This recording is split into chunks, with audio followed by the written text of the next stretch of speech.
Vrai ou faux, les francs-maçons dirigent secrètement la France? Aujourd'hui, faux, archi faux, la franc-maçonnerie n'a quasiment plus aucune influence sur la politique. Par contre, c'était vrai avant. Il y avait des gouvernements qui étaient maçonniques. Il y a 65 ans, voire 100 ans, la moitié des parlementaires étaient francs-maçons.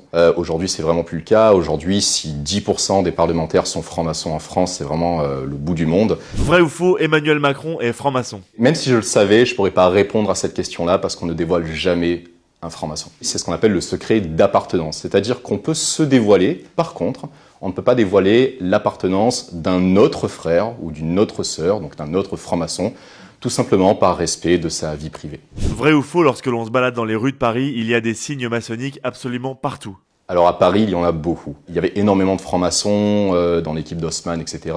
Et le plus emblématique, je dirais, c'est principalement la Tour Eiffel, dont la décision a été de créer la Tour Eiffel a été une décision qui a été prise en loge. Ce symbole pyramidal, ce phare qui éclaire la connaissance, qui est un symbole fort en franc-maçonnerie, et qui est un peu plus haut que l'église du Sacré-Cœur, ce courant un petit peu anticlérical de l'époque, qui voulait que la franc-maçonnerie surplombe un petit peu les institutions catholiques. Vrai ou faux, la franc-maçonnerie est juste une manière de faire du réseau?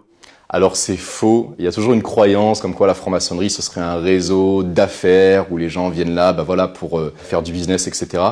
Au contraire, en franc-maçonnerie c'est quelque chose qui est très mal vu. Après, ça arrive, mais comme ça pourrait arriver par exemple dans un club de tennis, dans un club de golf. Vrai ou faux, il y a un vocabulaire propre à la franc-maçonnerie? C'est vrai, il y a un vocabulaire qui est propre. Par exemple, lorsqu'on mange, le verre va être le canon, le vin va être la poudre forte, la fourchette va être la truelle, le couteau va être le glaive. Il y a parfois des expressions qui peuvent être de la franc-maçonnerie. Par exemple, lorsqu'un franc-maçon décède, il est de coutume de dire qu'il est passé à l'Orient éternel.